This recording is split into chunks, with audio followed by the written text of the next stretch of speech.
Good morning. Barry Bryson here. Thank you for joining me for another 5 good minutes with the Word.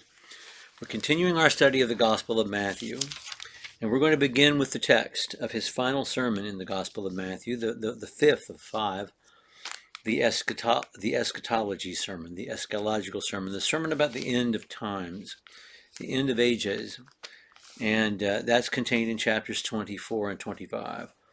And remember what we said yesterday. He's answering about two separate events, and that both these events, he makes clear, represent in one way or the other his coming. Okay, let's read verses 1 through 14.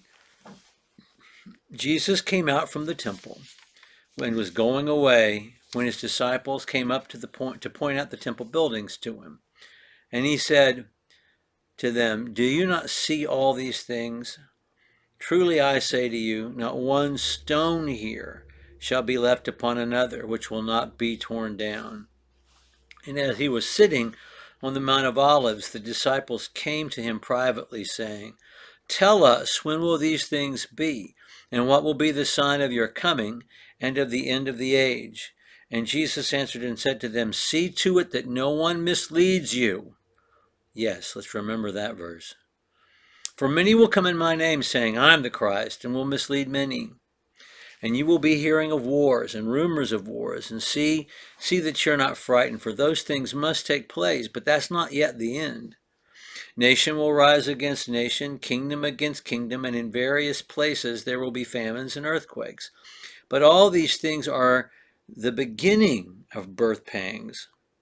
Then they will deliver you up to tribulation, and will kill you, and you will be hated by all nations on account of my name. And at that time many will fall away, and will betray one another, and hate one another. And many false prophets will rise, and will mislead many. And because lawlessness is increased, most people's love will grow cold. But the one who endures to the end, it is he who shall be saved. And this gospel of the kingdom shall be preached in the whole world for a witness to all the nations, and then the end shall come. Okay, we're going to stop right there. He's going to give them, next time we're together, the actual sign they are to look for the end of the age. They've asked about the end of the age. And so we're talking about people who do not have a linear concept of time, but a circular concept of time, which is probably best expressed in the Old Testament in Ecclesiastes chapter 3. To everything there is a season and a time to every purpose under heaven.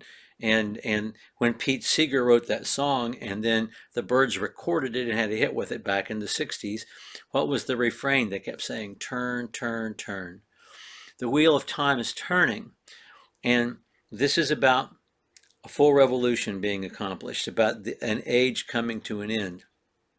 It is not the end of all time, but it's sure going to seem like it. And maybe they, in their own minds, could not separate out the two events, because what it is going to be is nothing less than the end of Old Testament Judaism. I've said this so many times, I'm going to say it again.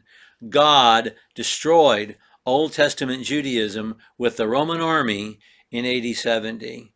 He pulverized the city of Jerusalem, the temple, the priesthood ended.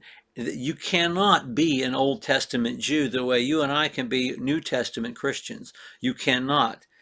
God destroyed it. Absolutely, and for all time.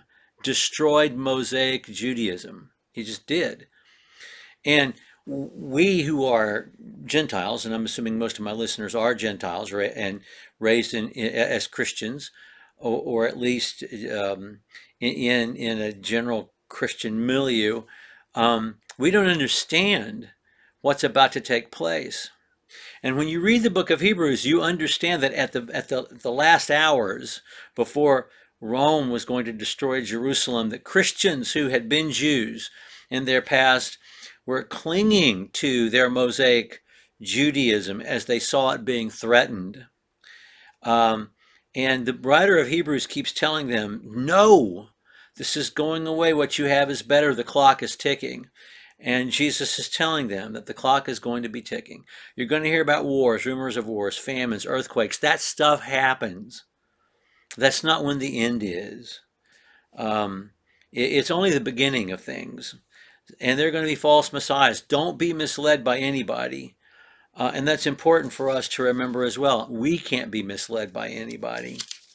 And he's going to say you're going to be hated by everybody. And that is exactly what happened, because at exactly the same time, the burning of Rome, AD 63, the Jewish rebellion, AD 66, at exactly the same time, everybody turned on Christians, the Roman Empire and Judaism.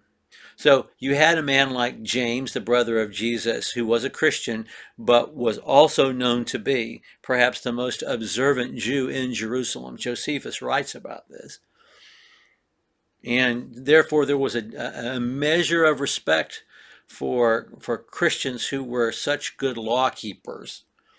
Not anymore.